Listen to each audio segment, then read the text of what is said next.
I personally love the no questions asked return policy that some e-commerce sites have. It's obviously expensive for the trader, but having a customer satisfaction program in place means bringing in more business, more customer loyalty, and probably even customer referrals. This is the reason why every business, software or otherwise, rates customer satisfaction really high on their list. Hello and welcome to Nitor Infotech's The Programmer's Lab. This is going to be a show about tech coming from all our thought leaders. Today's topic is somehow related to customer satisfaction and the need to develop a sort of a mental regime so you as a business can achieve continued customer satisfaction. And to discuss that, we have someone who does not want to take the usual route with customer satisfaction. Someone who wants to challenge conventions. Someone with over 2 decades of experience in the software world. A superstar in his own right. A thought leader and a wonderful human being. Abhijeet Shah, AVP, Projects and Delivery at Nitor Infotech. Welcome to our very first Thought Leadership Series podcast, Abhijeet. Hello, Nalini. It is my pleasure talking to you as part of Nitor's Thought Leadership Series. I am glad that my recent blog on achieving continued customer satisfaction using a product engineering mindset has been picked as a topic of this conversation. Yes, I want to challenge the conventional paradigm of customer success. It is all about learning and application of engineering mindset. For those who haven't read the blog, do visit blog.nitorinfotech.com. Coming to the blog, Abhijeet, my first question is, why is customer satisfaction rated so high among businesses? Extremely relevant question, Nalini, and that is the core of my blog. So what I would like to say that customer satisfaction is the core ingredient, or you can say a catalyst in the process of customer deliverables. So the customer satisfaction is the primary goal of any business, be it any brick or mortar business or a software development business like what we do. And in that, we need to continue providing satisfaction, do what is not told, and evolve around our deliverables. And that is why I have mentioned customer satisfaction is rated very much high for continued business. Now I know the why, but let's take a step back and start with the what part. You said product engineering mindset is needed to achieve continued customer satisfaction. What exactly is product engineering mindset? How do you define it? Let me put it in simple words. So what is our goal? Our goal is to deliver value to the customer's business. That is what we have to achieve at the end of the day. And for achieving that, there has to be an engineering mindset as well as a product mindset. So what is product mindset as per me is that we have to continue providing the value, delivering value rather than thinking of shorter term goals, thinking of a bigger picture how the customer will be successful. Engineering mindset is to have innovation, take risks, solve complex problems which seem complex at the start, but as the problem starts unfolding, it becomes simple. So now product engineering mindset is a mixture of both of these two together, and this too brings customer satisfaction. You make it sound like my favorite Sherlock quote, elementary, my dear Watson. But you know what I want to say, like for people, leaders especially, what is like the first step that they need to take in order to develop product engineering mindset? Okay, so like they say in any sport or any game that the captain or the leaders have to lead it from the front. That is what I would say here too. The leaders are the one who have to showcase the product engineering mindset, showcase in their daily deeds, words, action, and then it will go down. So what I mean, it has to be a top-down approach. The leaders have to inculcate it and it gets inducted slowly across the pyramid. So in Nitor, what we do? Leaders, or we call them engineering managers, they themselves do deep dive sessions, understand what is going on in the project, understand by seeing the demos, mapping it to customer requirements, and they ensure that the deliverables are as per customer's need. They are not just Jira managers or any Excel managers. I hate people who are just thinking of themselves to be Jira managers. Jira does not give the real story. Jira tells you what is the burn rate. Jira tells you how many hours are burnt. But what is the outcome or effectiveness of the burning of hours is only through engineering mindset. And that is what I would like to say, that leaders have to roll up their sleeves as and when needed and lead by principle. I could feel that hate come through those radio waves, Abhijeet. So now that you say so, never just be a Jira manager. So you also want to emphasize that it's so important to think about not only a customer, but a customer's customer, right? That's doing almost twice the amount of thinking. Why do you think it's important to empathize with customers? Okay. Empathy is a normal human behavior. We empathize with our family. If there is any situation, we always think of them and we always think by getting into their shoes. So why do we do something differently with the customer? What we have to do is go into the shoes of customer, try to think as the customers think, and that will give more satisfaction to the customer as the family members get. So customer empathy is nothing but a human behavioral trait. That is what I feel. So there are multiple parts to this empathy, Nalini. Let me tell you. The first part is that we have to understand our customers, who are our immediate counterparts, for whom we are developing the products.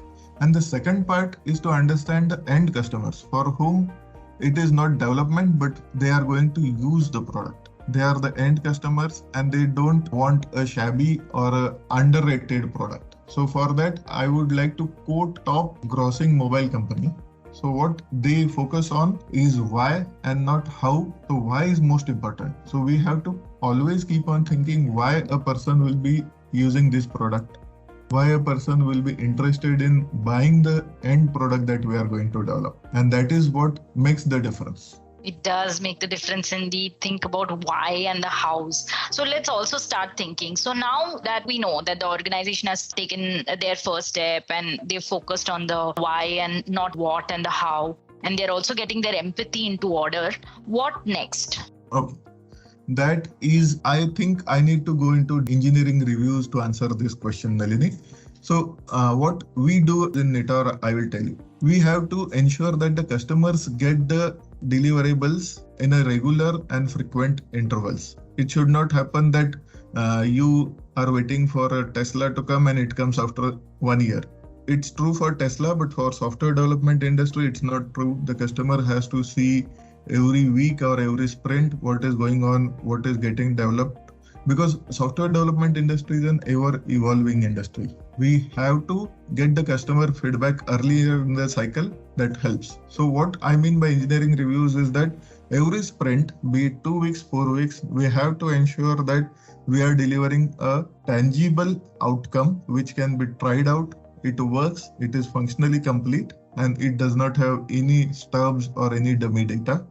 And we keep on evolving it sprint on sprint. If we say to the customer that this is the MVP, that is what the first release will be, so the customer can try it out, take it to the end customers, get the feedback from the market, and evolve. This is what we do, and this is what is known as engineering review.